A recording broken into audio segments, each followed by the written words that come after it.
Olá, queridos da Igreja Batista Renascer.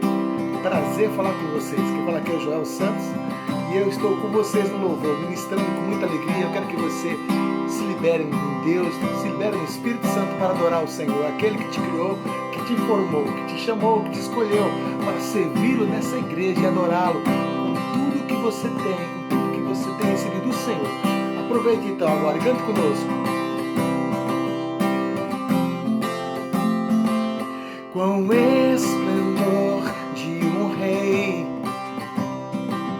em majestade e luz, faz a terra se alegrar, faz a terra se alegrar.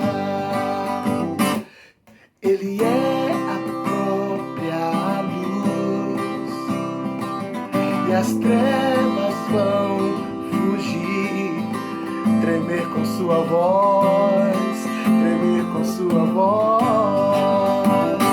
Com grande é meu Deus, cantarei com grande é meu Deus, e todos hão de ver. Com grande é o meu Deus, por gerações, por gerações Ele é.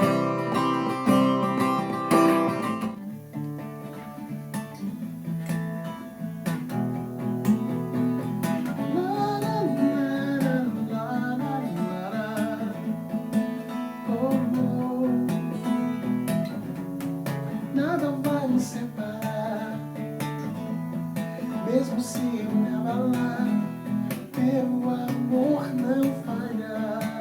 Não, não, oh não. Mesmo sem merecer, sua graça se derrama sobre mim, pois o teu amor não falha, não falha, oh não.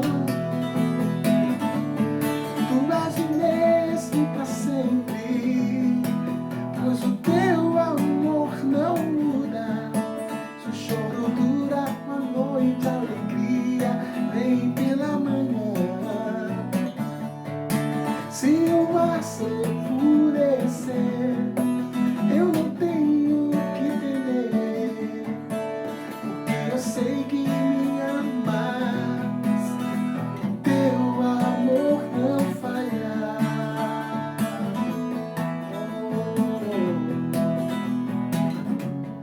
Isso é um caminhar, nunca pensei que eu fosse alcançar, pois o teu amor não falha. Oh não, tu és o mesmo para sempre, teu amor não muda. Se o choro dura uma noite, a alegria vem pela manhã. Se o mar se enfurecer, eu não tenho que temer, porque eu sei que me amas, teu amor não falha. Lá,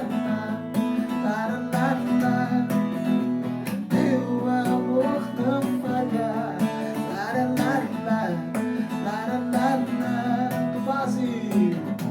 Tu fazes tudo coopere para o meu bem. Tu fazes tudo coopere para o meu bem. Tu fazes que tudo coopere para o meu bem. Tu fazes, Senhor, tu fazes que tudo coopere para o meu bem. Tu és o mesmo para sempre, teu amor não muda. Se o choro dura uma noite, a alegria vem pela manhã. Se o mar se enfurecer, eu não tenho que temer, não, não, porque eu sei que me amas, teu amor não falha.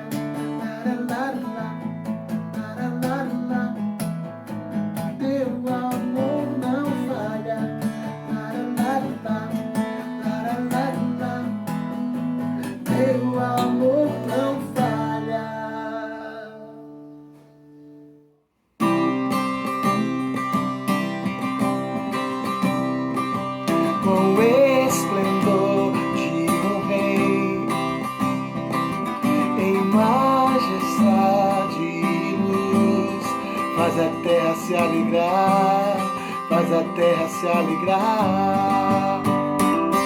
Ele é a própria luz, e as trevas vão fugir, tremer com sua voz, tremer com sua voz. Quão grande é o meu Deus, cantarei. Quão grande é o meu Deus, todos hão de ver. Quão grande é o meu Deus.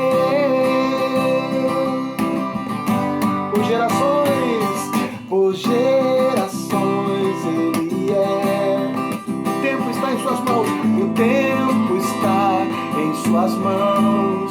O começo e o fim, o começo e o fim. Três se formam em um, três se formam em um. Filho, Espírito e Pai, Filho, Espírito e Pai.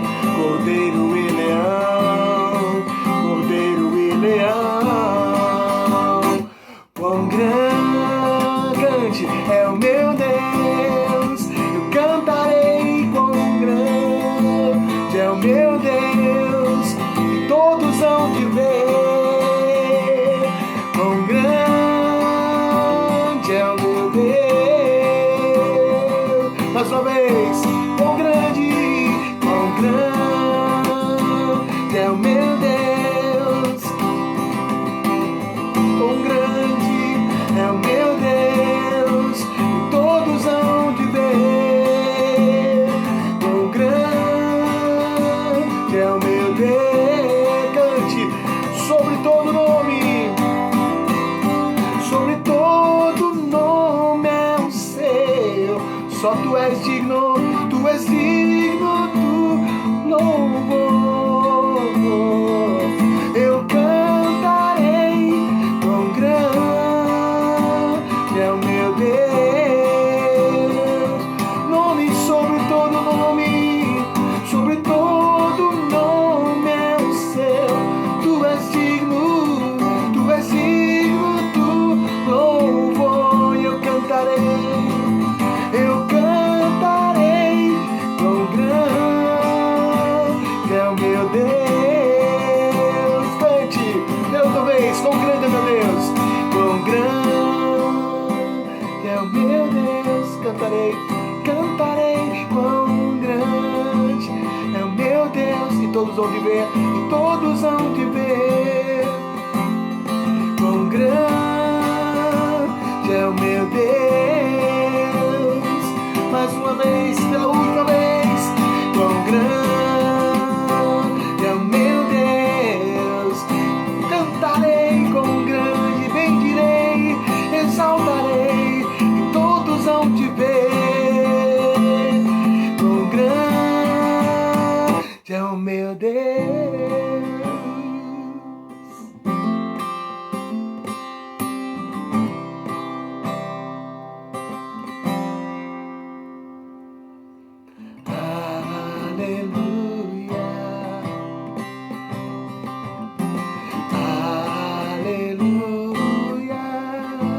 Poderoso é o Senhor nosso Deus.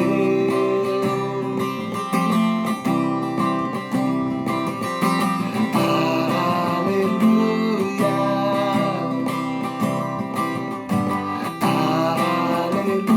aleluia.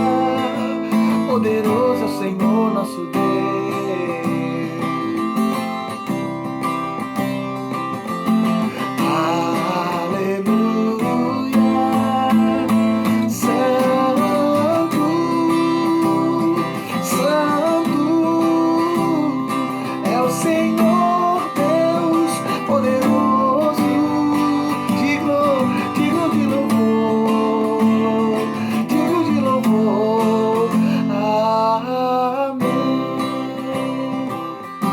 Vocês cantando aleluia, aleluia, aleluia,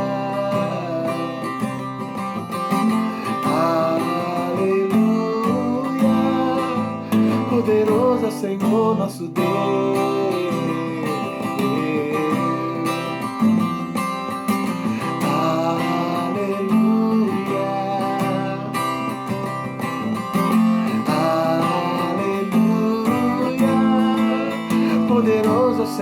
nosso Deus.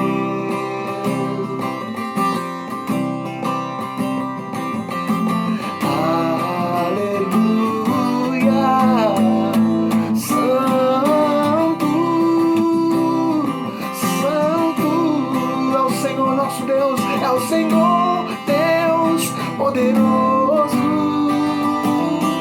digno de louvor, tu és santo, santo, é o Senhor Deus poderoso, digno de louvor, tu és, digno de louvor, tu és santo.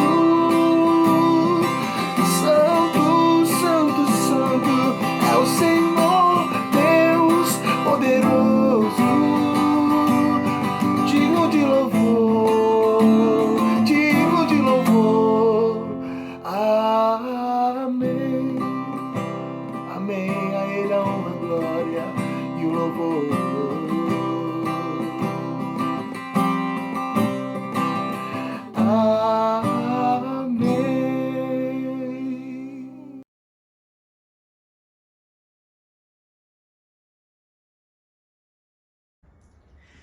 Olá, meus irmãos queridos da Igreja Batista Renascer em Goianinha. Eu sou o pastor Emanuel Uchoa, da Primeira Igreja Batista em Mauá, São Paulo.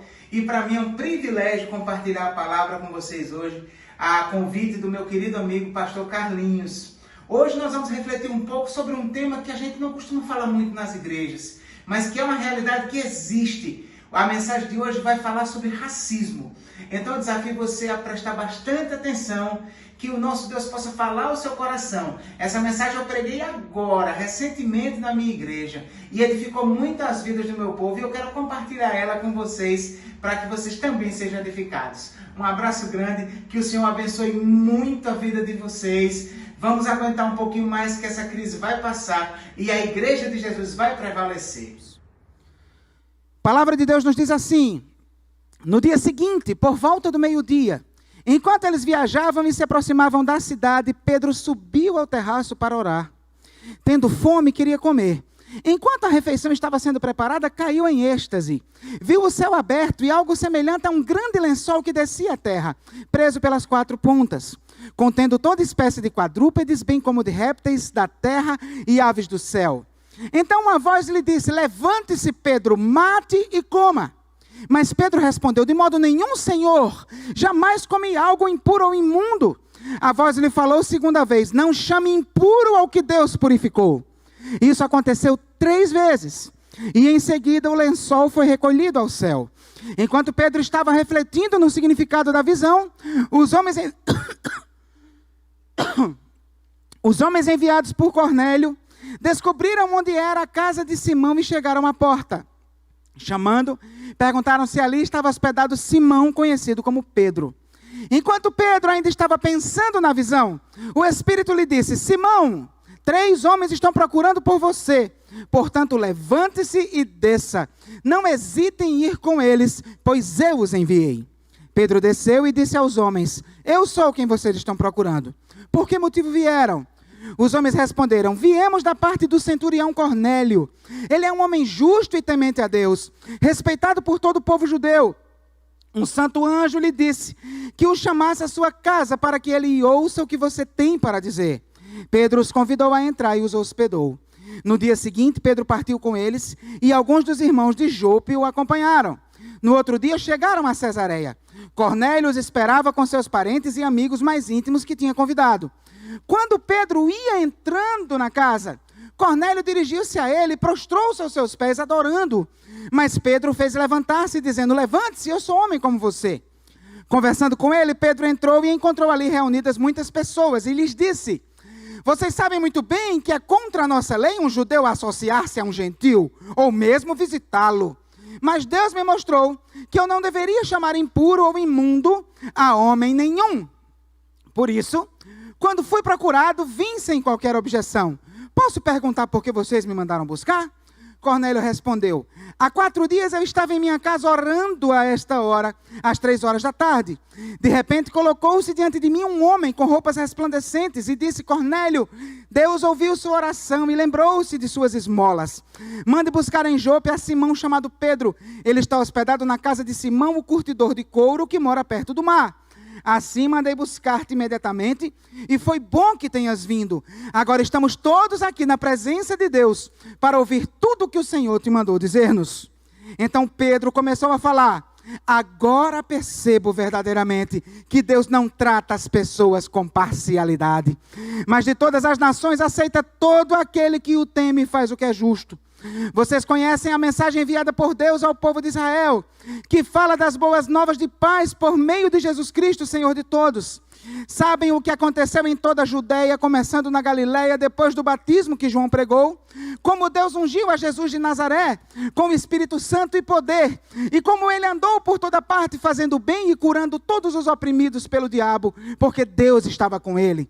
Nós somos testemunhas de tudo que ele fez na terra dos judeus, e em Jerusalém, onde o mataram, suspendendo-o no madeiro. Deus, porém, o ressuscitou no 3º dia, e fez que ele fosse visto, não por todo o povo, mas por testemunhas que designara de antemão, por nós que comemos e bebemos com ele, depois que ressuscitou dos mortos. Ele nos mandou pregar ao povo e testemunhar que foi a ele que Deus constituiu, juiz de vivos e de mortos. Todos os profetas dão testemunho dele, de que todo que nele crê, recebe o perdão dos pecados mediante o seu poder. Enquanto Pedro ainda estava falando estas palavras, o Espírito Santo desceu sobre todos os que ouviam a mensagem. Os judeus convertidos que vieram com Pedro ficaram admirados de que o dom do Espírito Santo fosse derramado até sobre os gentios, pois os ouviam falando em línguas e exaltando a Deus. A seguir Pedro disse: pode alguém negar água, impedindo que estes sejam batizados? Eles receberam o Espírito Santo como nós. Então ordenou que fossem batizados em nome de Jesus Cristo. Depois pediram a Pedro que ficasse com eles alguns dias. Queridos, embora eu já tenha orado, eu vou pedir a você que feche seus olhos mais uma vez e ore comigo de novo, por favor. Meu Deus, me ajuda. Em nome de Jesus, Pai, me capacita para transmitir essa mensagem. E prepara o coração do teu povo, que todos aqueles que são morada do teu Espírito estejam ávidos para te ouvir e possam discernir a tua voz nessa noite, meu Pai. É o que eu te peço, meu Deus, em nome de Jesus. Amém, Senhor. Queridos, o assassinato do cidadão norte-americano George Floyd é hoje uma notícia que tem sido veiculada mais até do que o coronavírus. Então esse assassinato trouxe a discussão de um tema, de uma situação nefasta, uma situação trágica, que tem acontecido de forma recorrente na história da humanidade. As pessoas agora pararam para se lembrar que existe o óbvio, que existe racismo. O que é racismo? Queridos, racismo é você deixar que suas impressões, seus sentimentos, suas opiniões acerca de uma pessoa sejam formados a partir das características específicas da herança étnica que aquela pessoa tem. Como a cor da pele, os traços do rosto, a forma do cabelo, costumes relativos ao vestuário, sotaque, etc. Então, em outras palavras, quando você segura a sua bolsa na rua, no centro da cidade com mais força, porque uma pessoa que está se aproximando de você é negra. Quando você acha que alguém é terrorista só porque tem a barba comprida e se veste como árabe. Quando você se sente desconfortável porque a pessoa que sentou ao seu lado no trem tem um cabelo grande, bem volumoso e um penteado estilo afro. Quando você acha que alguém é preguiçoso só por ter visível herança indígena. Tudo isso são indícios de que existe um racismo estabelecido no seu coração. O judaísmo do tempo do Novo Testamento era extremamente racista. Mas o racismo deles era tão incrível, tão surreal, que para eles bastava você não ser judeu para ser vítima de preconceito. Para eles, bastava você não ser judeu para ser considerado imundo, impuro, imprestável, escória. Uma vez que isso era uma realidade cultural estabelecida no judaísmo do Novo Testamento, os apóstolos não fugiram a essa regra. Pedro não fugiu a essa regra. E apesar da ordem de Jesus, lá no início do livro de Atos, ter sido que eles fossem testemunhas em Jerusalém, Judeia e Samaria, e até os confins da terra, eles não queriam sair de Jerusalém. Por que eles não queriam sair de Jerusalém? Porque eles eram racistas. Porque eles não queriam papo com samaritano, nem muito menos queriam papo com gentios. E se Deus não agisse na história para obrigar aquele povo a sair de lá, talvez até hoje só existisse crente em Jerusalém. E o que foi que Deus fez? Você deve lembrar, nós tivemos uma série em Atos há uns 2 anos atrás. Primeiro, Deus levantou uma grande perseguição após a morte de Estevão, no capítulo 8. E aí os crentes foram obrigados a fugir de Jerusalém. E aí findou que Filipe terminou aparecendo, indo para Samaria. E enfim o evangelho chegou a Samaria. E agora é a hora do evangelho chegar aos gentios. Mas havia um entrave tremendo, um impasse tremendo. O racismo de Pedro o impediria de pregar o evangelho a um gentio. E por causa disso, Deus mais uma vez intervém na história. E é preciso Deus dar uma visão a Pedro, dar uma visão a Cornélio, mandar os homens de Cornélio até lá. Depois da visão que deu a Pedro, o Espírito Santo falar para Pedro que estava enviando aqueles homens e que ele tinha que ir. Para que Pedro tivesse coragem de lutar contra aquele racismo que estava impregnado no seu coração e entrar na casa daquelas pessoas que ele considerava imundas, simplesmente por não ter o mesmo tronco étnico que ele.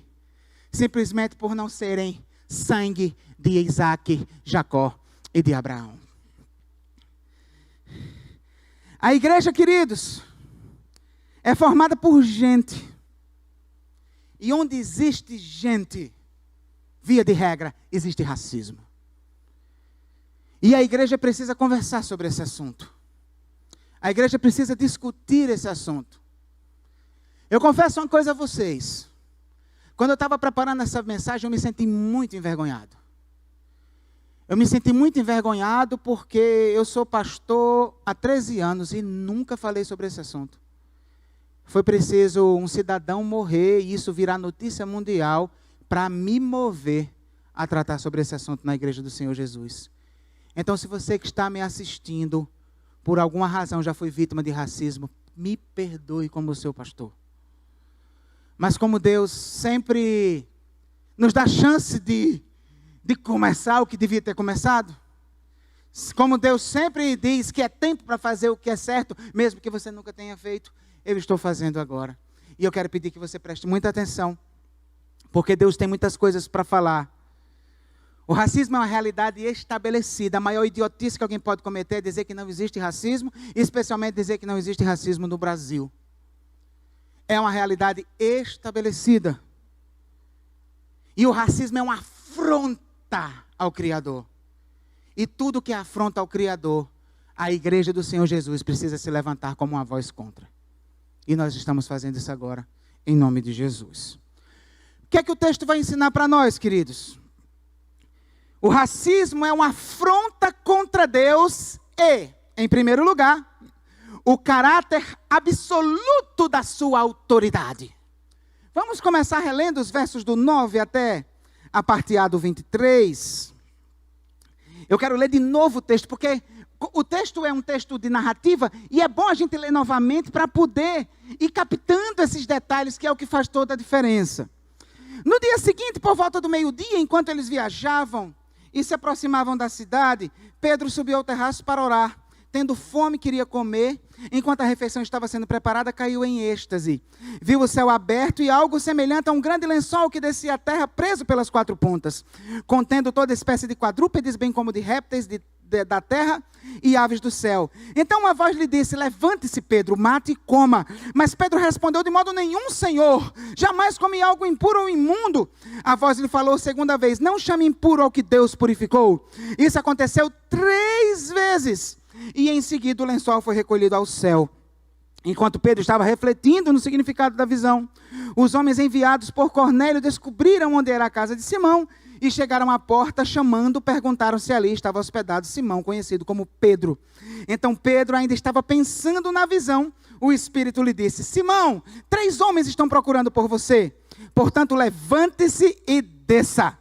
Não hesitem em ir com eles, pois eu os enviei. Uma ordem do Espírito Santo. Os homens responderam: viemos da parte...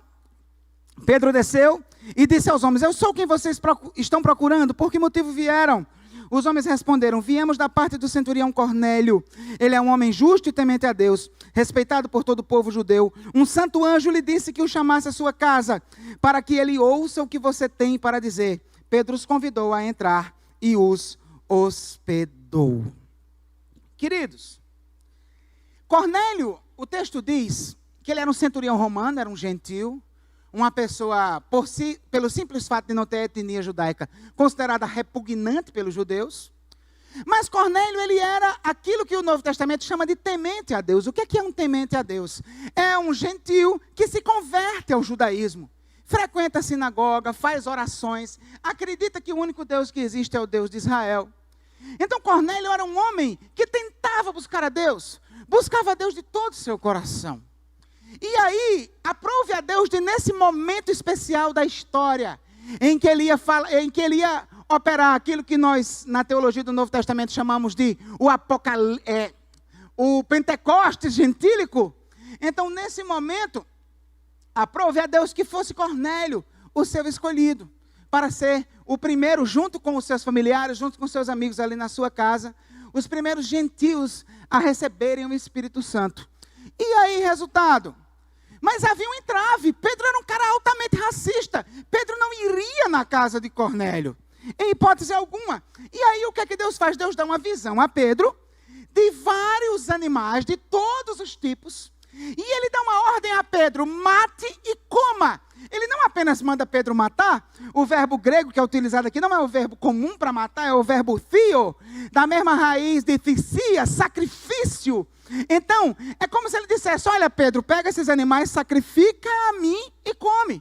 Aquela famosa oferta pacífica, que na lei levítica, você sacrificava o animal e uma parte você levava de volta para comer com a sua família. E aí, o que é que acontece? Cara, foi uma voz de Deus. E Deus olha, e Pedro olha para a cara de Deus e diz: não, Senhor. Você já imaginou que é Deus aparecendo para você, lhe dando uma ordem, você dizendo não? Ele diz: não, Senhor, nunca me contaminei, nunca toquei nenhum animal impuro. E Deus precisa brigar com Pedro. São 3 vezes que esse processo se repete para Deus dizer: não chame de impuro o que eu purifiquei.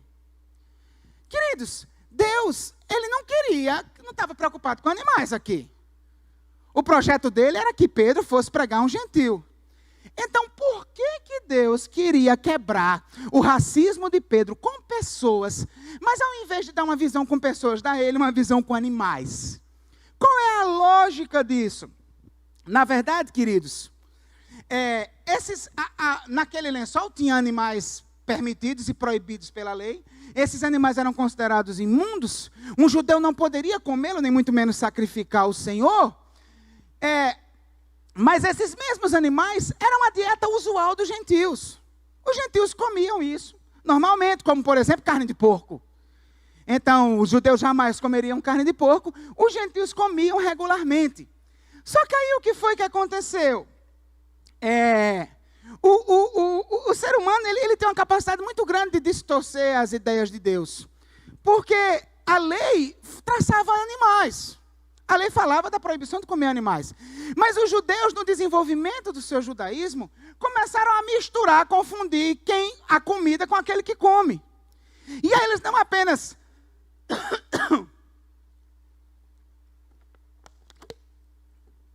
eles não apenas Eles não apenas desenvolveram repugnância por aqueles animais imundos, mas desenvolveram repugnância pelas pessoas que na sua dieta regular os comia. E aí a coisa chegou num tal nível que um livro do período interbíblico, que é o livro dos Jubileus, um livro importante para o judaísmo rabínico, ele diz o seguinte, escuta aí, não vai dar para ele projetar, porque isso aqui não está na Bíblia. Olha só o que é que diz o livro dos Jubileus nessa passagem.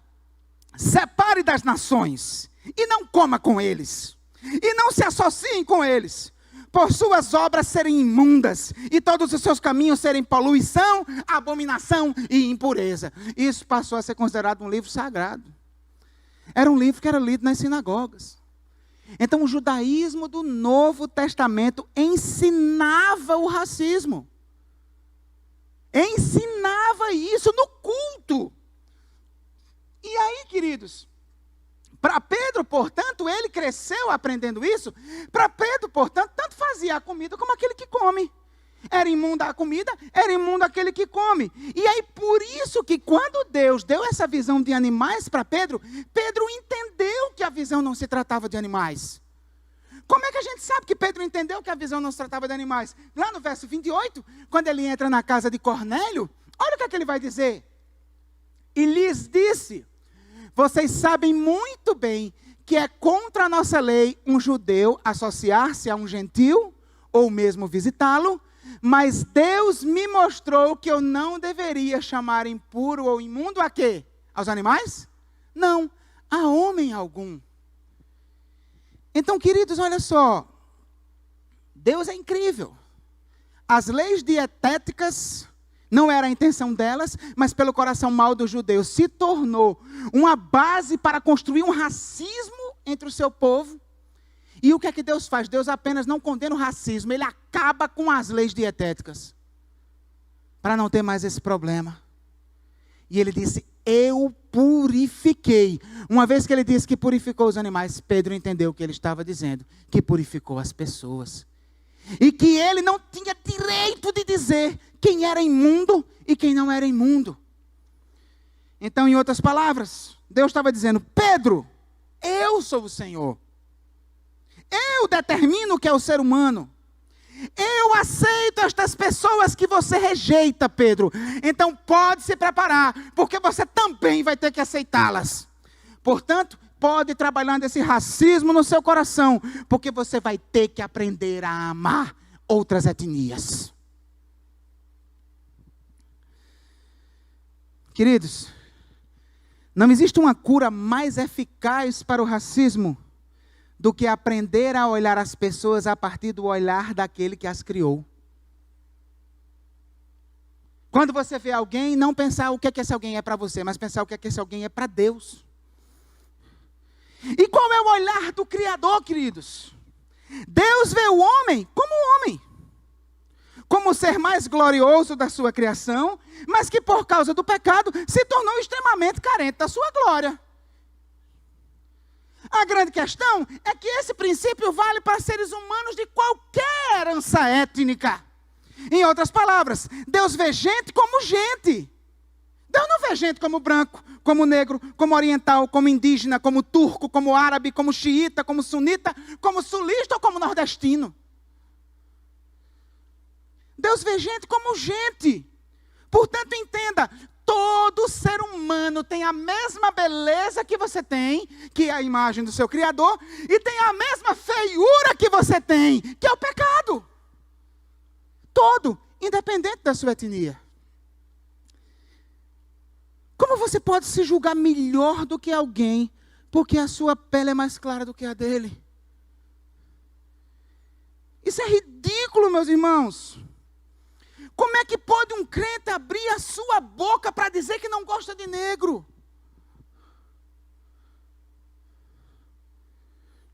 Isso é uma afronta contra Deus. Se você é pai ou mãe e desaprova um namoro do seu filho ou da sua filha, porque o jovem ou a jovem que ele veio lhe apresentar é negro, meus parabéns, você é um racista. E você precisa se arrepender desse pecado. Você precisa mudar. É Deus quem estabelece o valor do ser humano. E o valor do ser humano está no fato de ele ser simplesmente humano.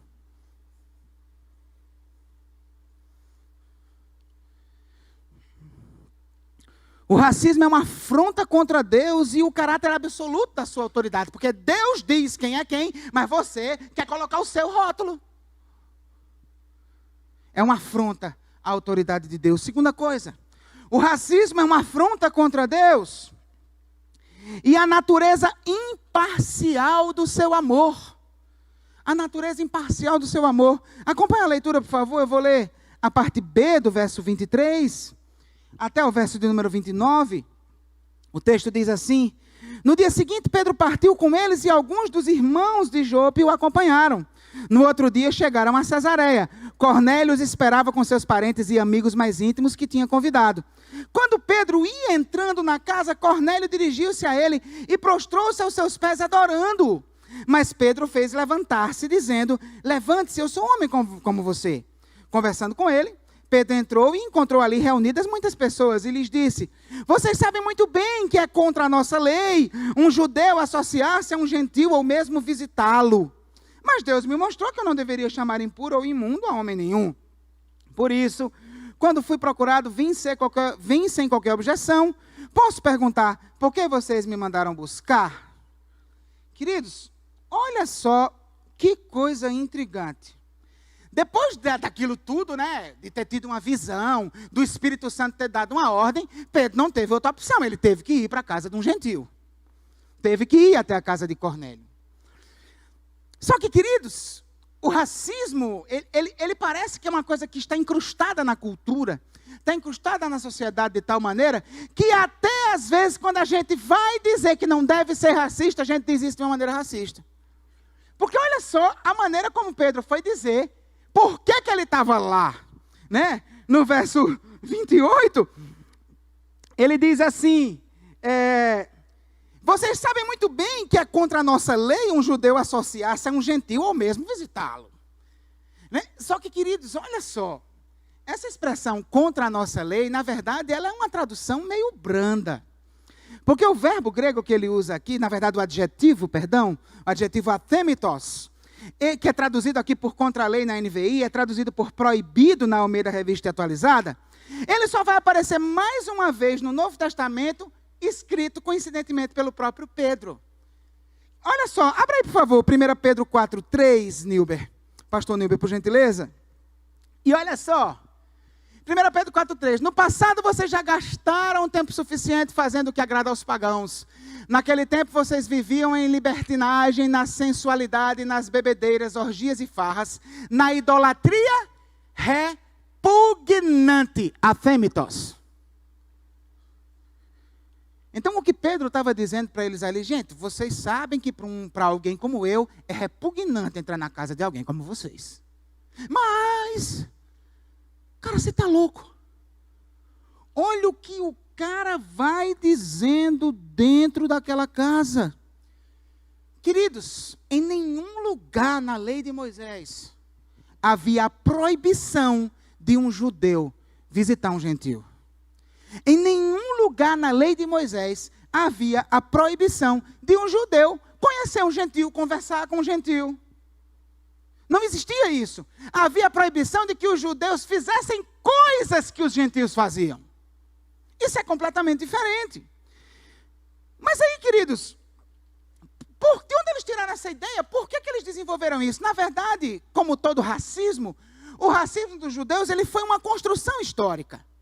Não é uma coisa que acontece daqui para amanhã.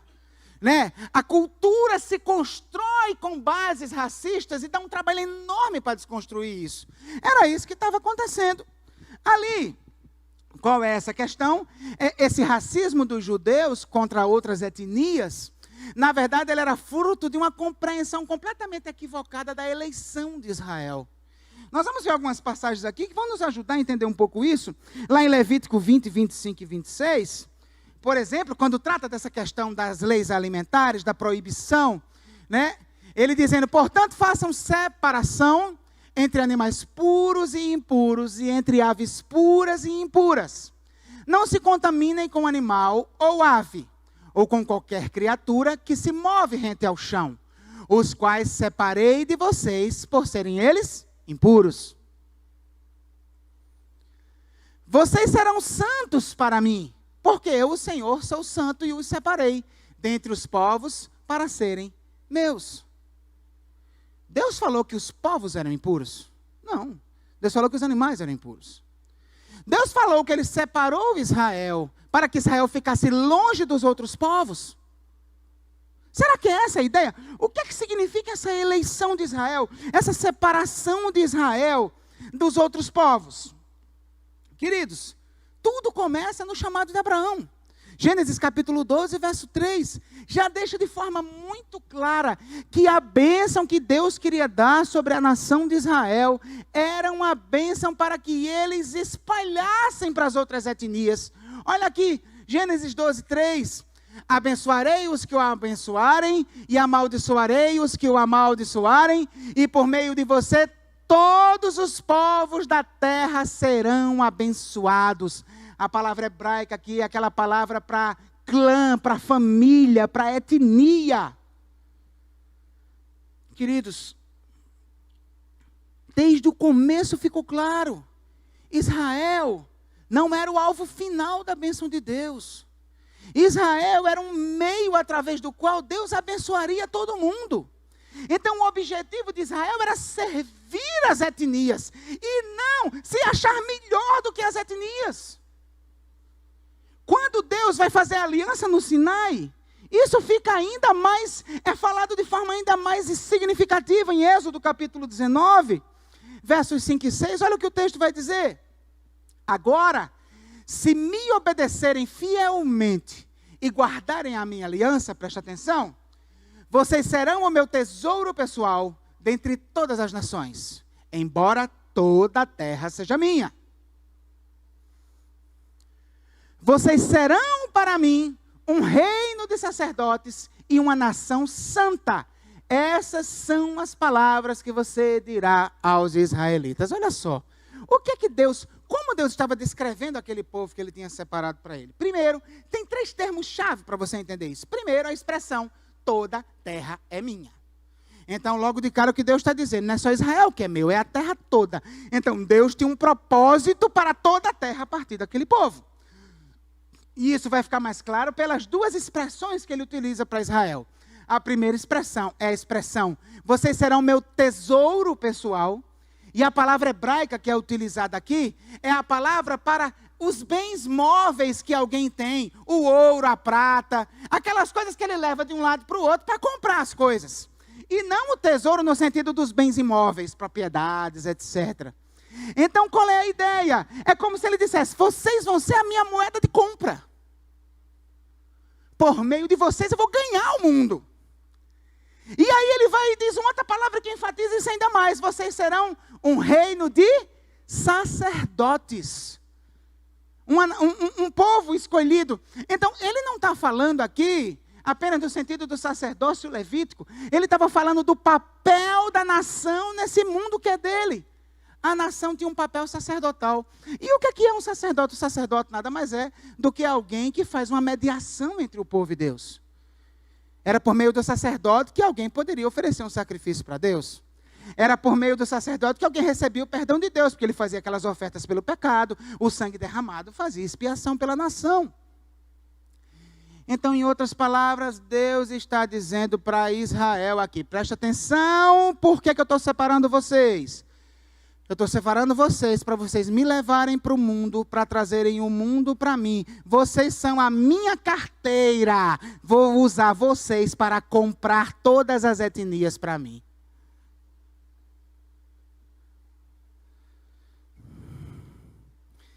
Queridos, Israel existia para levar Deus ao mundo e trazer o mundo de volta para Deus. Mas ao invés disso, Israel se achou melhor do que o mundo.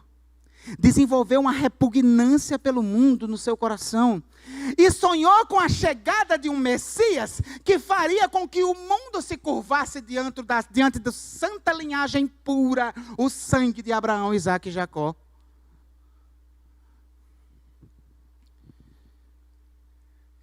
Ai, meus irmãos, Deus nunca teve preferência por uma etnia. Ele amou o mundo, meus irmãos. Ele amou o mundo e escolheu uma etnia para levar esse amor para as outras etnias. Este foi o grande privilégio que ele deu a Israel. Mas o racismo se alojou no coração desse povo e fez com que eles perdessem a bênção. O que a igreja de Jesus precisa entender, meus irmãos, é que se ela não se levantar contra o racismo, permitindo que palavras racistas, atitudes racistas aconteçam no seu meio, se a igreja deixar de discutir esse tema, se a igreja deixar de combater esse tema, vai perder a bênção também. Vai se tornar como Israel do Novo Testamento, um povo cheio de orgulho e completamente irrelevante na sua missão. Aí, queridos, Pedro já tinha ido lá na casa, já tinha dito aquelas palavras, né? Olha, vocês sabem que é repugnante alguém como eu entrar numa casa de alguém como vocês, mas Deus me disse que eu não devo considerar vocês imundos e tudo mais. Aí, o texto continua nos versos do 30 ao 35, né? Ele encerrou pedindo que eles dissessem, por que vocês me trouxeram aqui? Aí no verso do 30 ao 35 diz, Cornélio respondeu, há 4 dias eu estava em minha casa orando esta hora, às 3 horas da tarde. De repente colocou-se diante de mim um homem com roupas resplandecentes e disse, Cornélio, Deus ouviu sua oração e lembrou-se de suas esmolas. Mande buscar em Jope a Simão chamado Pedro. Ele está hospedado na casa de Simão, o curtidor de couro que mora perto do mar. Assim mandei buscar-te imediatamente e foi bom que tenhas vindo. Agora estamos todos aqui na presença de Deus para ouvir tudo que o Senhor te mandou dizer-nos. Então Pedro começou a falar, agora percebo verdadeiramente que Deus não trata as pessoas com parcialidade, mas de todas as etnias, a palavra nações aqui é a palavra etne, mas de todas as etnias aceita todo aquele que o teme e faz o que é justo. Espera aí, Pedrão. Só agora que tu descobriu que Deus não faz parcialidade? Queridos, desde o Antigo Testamento, já ficava claro que o amor de Deus envolvia outras etnias. Olha que texto lindo de Isaías, capítulo 19, a partir do verso 19 até o verso 25. Olha que texto lindíssimo, é emocionante esse texto. O texto está falando do famoso dia do Senhor, do dia que o Messias vai estabelecer o reino, que vai começar uma realidade completamente nova e perfeita. A expectativa do Antigo Testamento, que foi cumprida parcialmente em Jesus, mas que vai se cumprir plenamente na sua segunda vinda. E aí, olha como vai ser isso. Naquele dia haverá um altar dedicado ao Senhor, aonde? No centro do Egito. E em sua fronteira, um monumento ao Senhor. Serão um sinal e um testemunho para o Senhor dos exércitos na terra do Egito. Quando eles clamarem ao Senhor por causa dos seus opressores, Ele lhes enviará um salvador e defensor que os libertará, os egípcios. Assim o Senhor se dará a conhecer aos egípcios, e naquele dia eles saberão quem é o Senhor. A Ele prestarão culto, com sacrifícios e ofertas de cereal, farão votos ao Senhor e os cumprirão. Os egípcios. O Senhor ferirá os egípcios, Ele os ferirá e os curará. Eles se voltarão para o Senhor e Ele responderá às suas súplicas e os curará. Naquele dia haverá uma estrada do Egito para a Síria. Os assírios irão para o Egito e os egípcios para a Síria. E os egípcios e os assírios farão o quê? Cultuarão juntos. Naquele dia Israel será um mediador entre o Egito e a Assíria, uma bênção na terra. O Senhor dos exércitos os abençoará dizendo, bendito seja o Egito, meu povo. a Assíria, obra de minhas mãos, e Israel, minha herança. Que coisa linda, meus irmãos. Deus falando da beleza do reino se manifestando como? O seu povo, o Egito. O seu povo, a Assíria. O seu povo, Israel. Todas as etnias juntas num só povo. Queridos, tanto Pedro quanto os apóstolos já deveriam ter entendido isso. Porque eles foram instruídos no Antigo Testamento. Eles caminharam 3 anos com Jesus, aprendendo o Antigo Testamento. E eles viram no ministério de Jesus a compaixão dele sendo derramada por pessoas de outras etnias também. Basta ler os evangelhos para ver isso. Mas, queridos, o problema é que o racismo cega a gente. Foi preciso ouvir o relato da maneira sobrenatural que Deus agiu para trazer Cornélio para si. Uma visão dos mesmos moldes que ele teve. Eu fico imaginando Pedro, né? Cornélio dizendo que viu aquele homem de vestes resplandecentes diante dele. E ele lembrando das visões de Daniel. Lembrando das visões dos homens de Deus. Das visões de Isaías. Das visões dos grandes homens do povo de Israel. E ali está um centurião romano. Um homem de uma etnia que ele considerava imunda, que ele considerava impura, e vendo aquele homem recebendo a visitação do anjo do Senhor. E aí é como se ele dissesse assim: olha, eu confesso que eu até já ouvi falar que Deus não amava com parcialidade, mas agora essa realidade está diante dos meus olhos.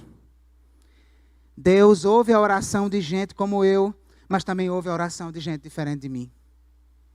Deus se manifesta a pessoas da minha etnia, mas também se manifesta a gente de outras heranças étnicas. Agora eu vejo, Deus não tem parcialidade. Queridos, o que Deus fez na vida de Cornélio é um lembrete muito importante para nós. É para lembrar que o amor de Deus é imparcial. Deus não escolheu, preste atenção no que eu vou dizer. Deus não escolheu um tipo de gente. Ele escolheu gente. E desprezar gente, porque é diferente da gente, é uma afronta a esse Deus. Ame gente. Se aproxime de gente. Aceite gente. Converse com gente. Faça amizade com gente. Fale de Jesus para gente. Não discrimine gente, porque foi por gente que Cristo morreu. Queridos, uma outra questão importante no texto aqui, um detalhe importante no texto que eu deixei para tratar agora no final desse tópico. Já vimos que as palavras de Pedro expressaram um racismo, né? Até a maneira que ele foi dizer que Deus confrontou o racismo dele foi uma maneira meio racista, né? Ele diz: olha, vocês sabem que é repugnante para uma pessoa como eu entrar na casa de gente como vocês, né? Então assim, caramba, né? Mas o que é que me impressiona nesse cenário? Não é apenas o racismo de Pedro. O que me impressiona nesse cenário é que ninguém protestou, cara.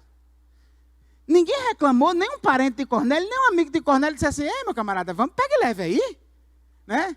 Vamos devagar. Não. Pedro não se constrangeu em falar e as pessoas não reagiram ao ouvir. Por quê, queridos? Porque o racismo, ele tem esse poder. Ele se enraiza na cultura. E a coisa chega a ficar tão enraizada que as pessoas começam a falar de forma racista sem nenhum constrangimento. E o que é pior, pessoas que são vítimas de racismo crescem aprendendo que tem que engolir aquilo e não fazer nada. Porque a vida é assim mesmo, o mundo é assim mesmo. Quantas pessoas não foram vítimas de preconceito? E a única coisa que conseguiram fazer foi chorar. Em escolas, em igrejas, em lojas, em restaurantes.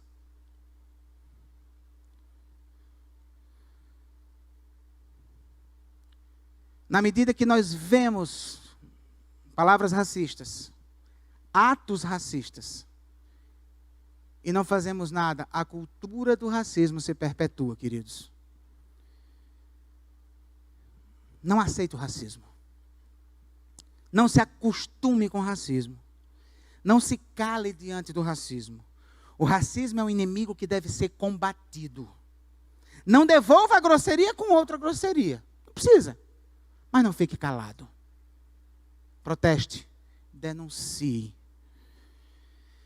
Então, queridos, o racismo é uma afronta contra Deus e o caráter absoluto da sua autoridade, a natureza imparcial do seu amor. E por último, o racismo é uma afronta contra Deus e o poder unificador do seu espírito. Os versos do 36 ao 48 vão dizer assim: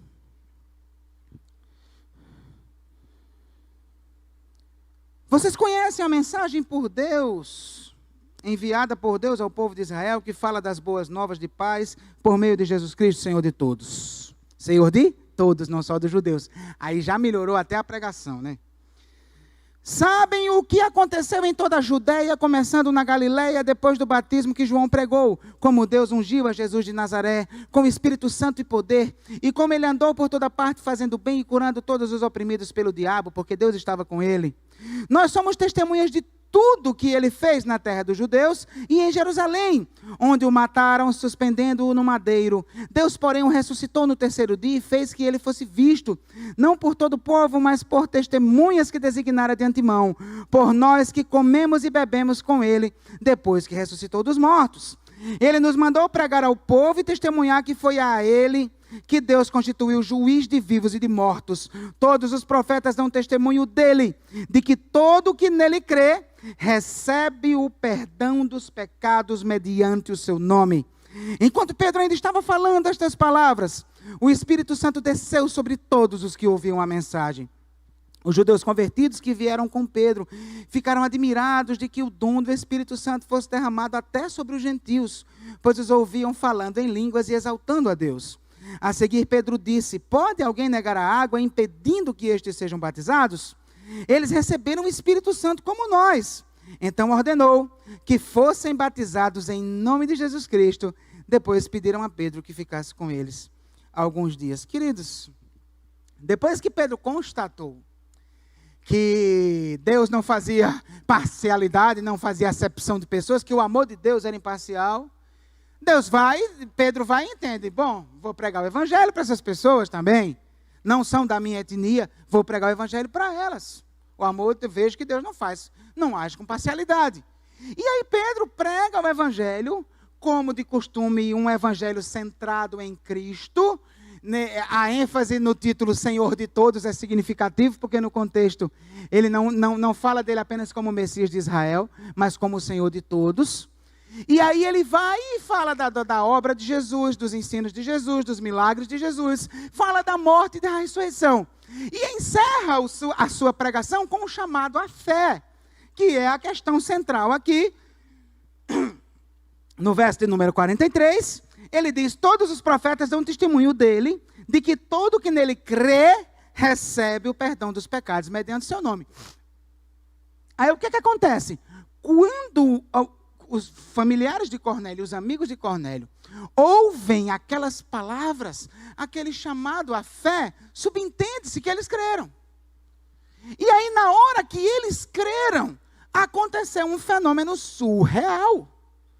Um negócio incrível para Pedro e especialmente para os que estavam com ele. O Espírito Santo desceu sobre aquelas pessoas do mesmo jeito que tinha descido no Pentecostes, e eles começaram a manifestar o dom miraculoso de línguas, assim como aconteceu também lá no Pentecostes. E aí, diante daquilo, Pedro diz: amigo, se tem o mesmo Espírito que eu, não posso negar o batismo. É a mesma coisa que eu, é o mesmo povo que eu. Queridos, por que foi tão forte, tão significativo para Pedro e para aqueles outros judeus aquele episódio? Se você for lá para o texto de Joel, que fala do derramamento do Espírito, no verso 28, e vai descendo. Quando chega no verso 32, a promessa do derramamento no Espírito, que Pedro, na sua pregação do Pentecostes, disse que estava se cumprindo ali no Pentecostes, a promessa desse derramamento encerrava dizendo assim: e todo aquele que invocar o nome do Senhor será salvo, pois conforme prometeu o Senhor, no Monte Sião e em Jerusalém haverá livramento para os sobreviventes, para aqueles a quem o Senhor chamar. Aonde é que é o livramento? É só o 28 mesmo, aquele outro mesmo. Aonde será o livramento? Em Jerusalém, em Sião. Então, queridos, essa promessa sempre foi interpretada, a promessa do derramamento do Espírito, como a evidência da restauração do Israel de Deus. Da restauração do povo de Deus nos últimos dias, aquele tempo que todos esperavam. Esse tempo seria marcado com uma característica nova. No Antigo Testamento, o Espírito só estava sobre pessoas específicas, reis, sacerdotes, profetas. Mas essa nova era, todos do povo de Deus receberiam o Espírito. Só que para a cabeça de todos os judeus, todos do povo de Deus, de onde? De Jerusalém, do Monte Sião. Então essa era uma promessa para os judeus. Aí, resultado, quando acontece o Pentecostes, lá no capítulo 2 de Atos, Pedro entende com muita tranquilidade que era o cumprimento de Joel. Por quê? Ali só tinha judeu e eles estavam em Jerusalém. Mas agora, olha que coisa incrível, eles estavam em Cesareia, uma cidade predominantemente gentílica, na casa de uma família gentílica, cheia de amigos gentílicos, e o mesmo Espírito é derramado. E aí, queridos, naquele momento, Pedro entende, eles são Israel. Vamos batizá-los. Eles são a mesma coisa que nós somos. Meus irmãos, o que define a verdadeira identidade de uma pessoa não são os seus traços visíveis. O que define a verdadeira identidade de uma pessoa é uma presença invisível. Não é o que está fora dela, mas é o que está dentro dela.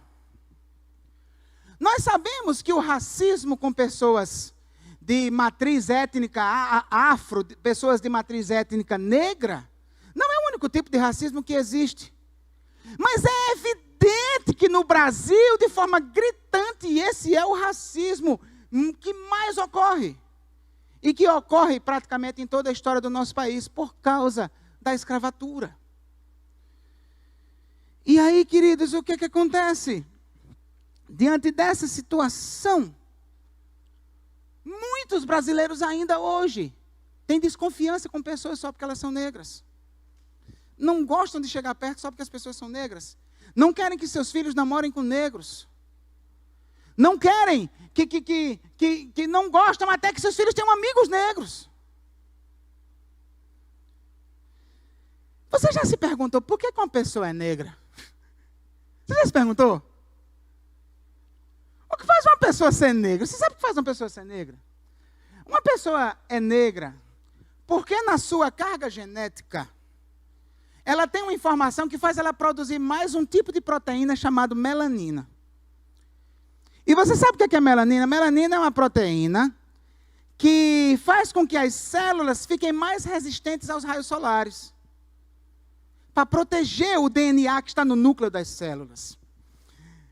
Então, queridos, trocando em miúdos, o que é um negro? Um negro é alguém que foi abençoado com uma herança genética que fez ele ter um protetor solar natural, só. Agora você imagina o quão ridículo é você atribuir um juízo de valor acerca do caráter de alguém pelo fato dela ter sido abençoada com um protetor solar natural, cara.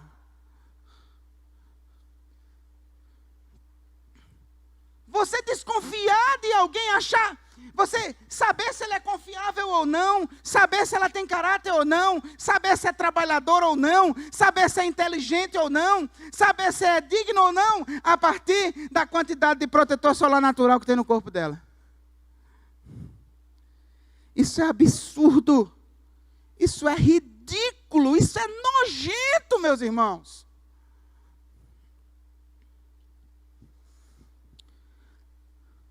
A maior dignidade que um ser humano pode alcançar nesta vida é ser a habitação do Espírito Santo de Deus. E o Espírito de Deus não escolhe casa pela cor.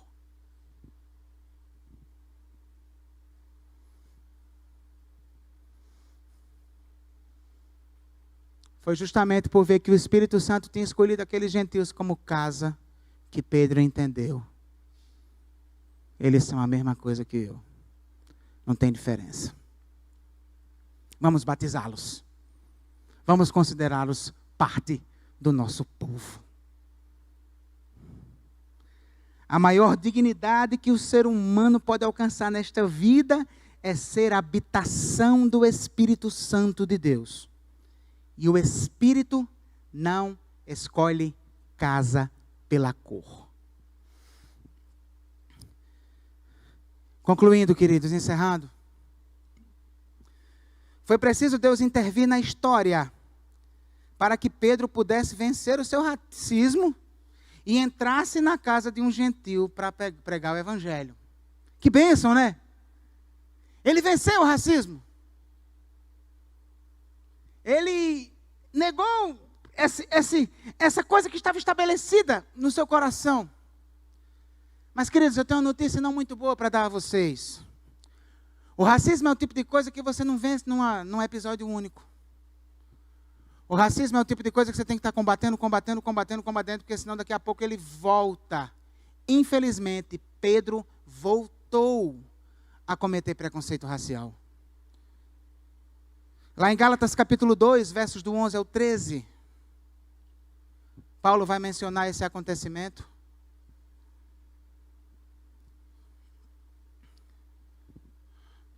Quando, porém, Pedro veio a Antioquia, enfrentei-o face a face por sua atitude condenável.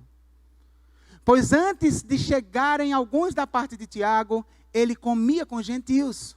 Quando, porém, eles chegaram, afastou-se e separou-se dos gentios, temendo os que eram da circuncisão. Os demais judeus também se uniram a ele nessa hipocrisia, de modo que até Barnabé se deixou levar. Queridos, ninguém nasce racista. O racismo é uma construção. O racismo é uma pressão social. Você cresce vendo pessoas dizerem palavras racistas e não serem punidas por isso. Você cresce vendo pessoas cometendo atos racistas e ficando por isso mesmo. E quando você menos espera, você está fazendo a mesma coisa, dizendo as mesmas palavras, cometendo os mesmos atos. Então o racismo é o tipo de coisa diante do qual nós não podemos baixar a guarda. Pedro, naquele momento, Deus operou e ele venceu o racismo e foi lá. Mas décadas depois, na verdade, mais ou menos uma década depois, estava ele novamente cometendo racismo, se afastando, porque chegaram outros judeus e ele não quis ficar mal na fita. E foi preciso Pedro o repreender. Queridos, nós fomos alcançados por Deus. Nós estamos em Cristo. E quando você está em Cristo, qualquer preconceito racial perde completamente a sua razão de ser. Você aprende que gente é simplesmente gente. E que foi por gente que Jesus morreu, sem nenhuma discriminação. Se ainda existem resquícios do velho homem racista em você, lute contra isso.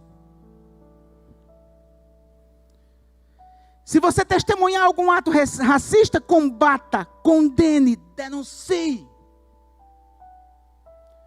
Nós somos o povo que leva o reino de Deus para o mundo. E o nosso rei odeia o racismo. Que Deus nos abençoe.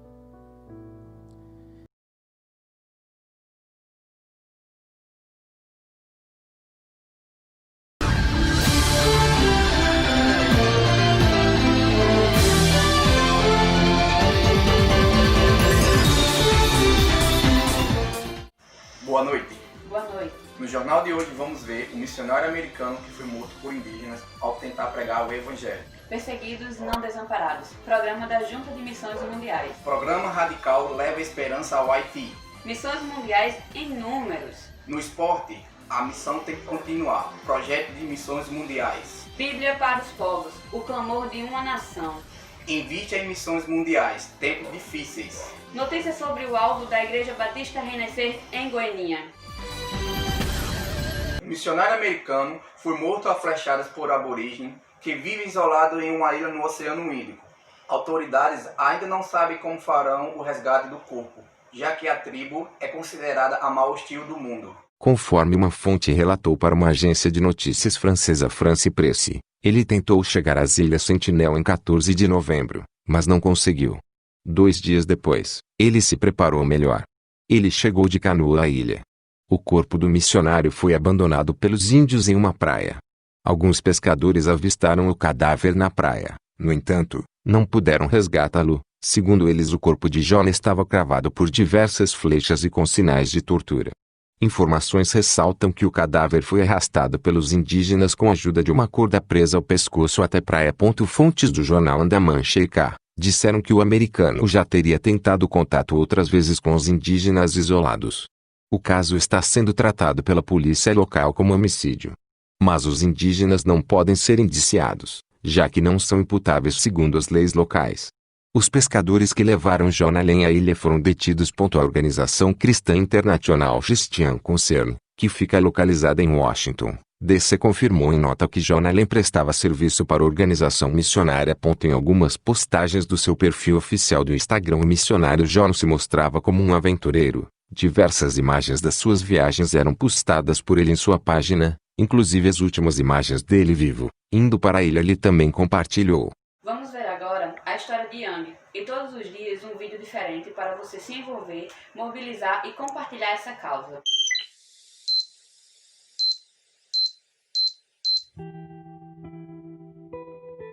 Wang, um exemplo a ser seguido. Extremo Oriente. Wang é um jovem evangelista que conheceu Jesus durante o período de estudos na universidade e desde então ele passou a ser perseguido em seu país. Ele também se tornou um dos primeiros parceiros de missões mundiais na distribuição de Bíblias nos interiores do país.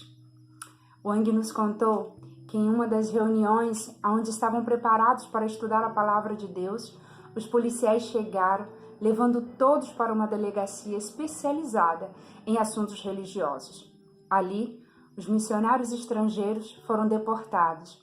Já os nacionais foram presos. Inclusive o Wang passou alguns meses na prisão. Na hora de libertá-lo, os policiais os avisaram que ele seria acompanhado de muito perto e que ali ele não deveria mais fazer nenhuma bagunça, nem desordem, nem tampouco contar fábulas, segundo os policiais, tentando impedi-lo de continuar a evangelização do seu povo. Wang, ao retornar para sua casa, encontrou uma carta dos missionários estrangeiros, o orientando a permanecer firme na propagação do Evangelho e também no discipulado de cada vida. Wang passou a ser perseguido em seu país e ele nos conta que com grande alegria tem sido perseguido pelo Evangelho de Jesus Cristo. Perseguidos sim, mas não desamparados. 4 moças da segunda turma do projeto Radical Haiti usam seus dons e talentos para levar a mensagem do Evangelho em meio aos muitos desafios deste que é o país mais pobre da América. Vamos ver a reportagem.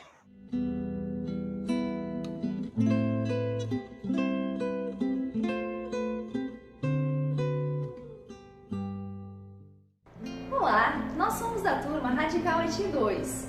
Eu sou a Vânia, a Esté, Raquel e Cristiane. Nós estamos aqui para incentivar, encorajar e desafiar você a participar do que Deus está fazendo aqui no Haiti. Nós somos muito gratos a Deus pelo privilégio de poder servir nesta nação e nos sentimos tremendamente privilegiadas em poder contribuir para o avanço e a expansão do reino neste lugar. O Haiti ainda tem muitos desafios e você também pode fazer parte de tudo aquilo que o Senhor tem feito nesta nação, oferecendo seus dons e talentos para o serviço do reino. As inscrições para a turma do Radical Haiti 3 já estão abertas e você pode se inscrever até o dia 4 de maio. Vem participar disso com a gente. Não fique de fora do que Deus está fazendo no Haiti.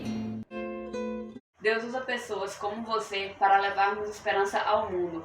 Mobilize mais gente. Juntos podemos multiplicar estes números, levando o grande Eu Sou a todas as nações. Faça parte. Vamos ao vídeo. Em 1907, o grande Eu Sou colocou nas mãos dos batistas brasileiros um grande desafio: anunciar a sua palavra aos 5 continentes. Nascia assim a Junta de Missões Estrangeiras. Hoje, o nosso nome está menor, somos Missões Mundiais, mas as conquistas crescem a cada dia. Estamos presentes em 77 países dos 5 continentes. 1.800 missionários cumprem o chamado de apresentar o grande Eu Sou às nações. 26% da nossa força missionária estão em áreas de perseguição religiosa. Plantamos 119 novas igrejas entre os anos de 2016 e 2017. No mesmo período, realizamos mais de 4.000 batismos. Em 10 anos do projeto Bíblias para os Povos, distribuímos 720.000 exemplares da Palavra de Deus. Temos mais de 600 unidades do PEP, Programa Socioeducativo, em 29 países. Marcamos presença em 11 países através do programa Radical. Mais de 30.000 pessoas foram atendidas pelo programa de nutrição Pão Nosso em 2017. Estes resultados representam mais do que números. Eles refletem vidas que foram alcançadas pelo grande Eu Sou e hoje seguem espalhando o amor de Cristo pelo mundo. Assim como você, hoje elas também são esperança às nações. Esporte. Missionário César Queiroz fala do desafio de prosseguir com o projeto de alcançar crianças, jovens e adolescentes através do esporte. Vamos ver na reportagem.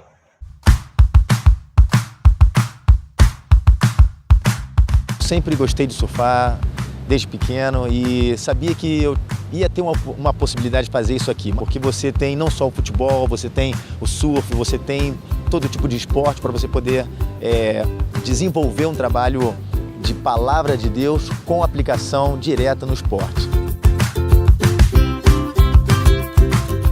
Que foi uma coisa que nasceu no meu coração, com o desejo de trazer a mensagem da mesma forma, na linguagem universal do esporte, só que agora dentro da água, surfando, para uma galera muito especial, um sector da sociedade específico que são os surfistas.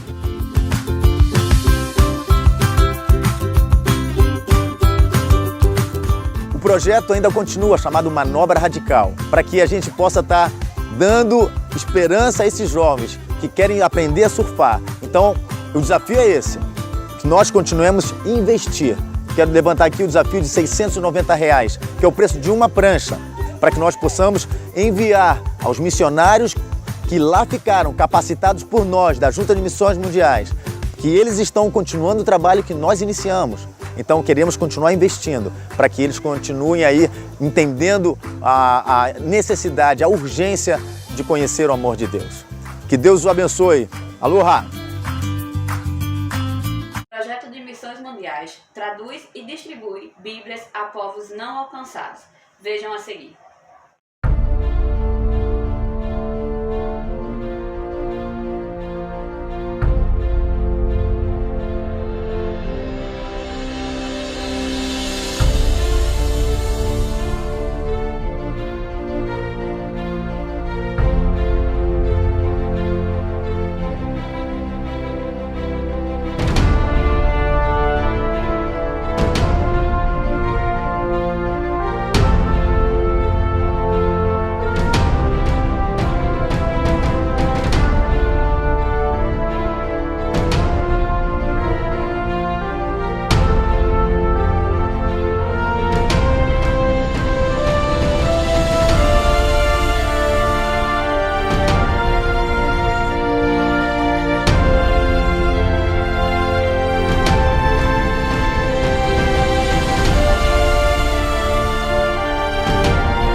Barreto Soares, diretor executivo da JMM, convoca as igrejas a enviarem a oferta do dia especial o quanto antes, o fim de garantir a boa administração dos recursos.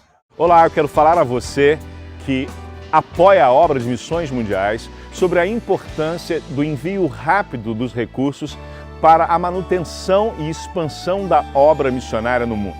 Nós precisamos aproveitar as oportunidades de câmbio.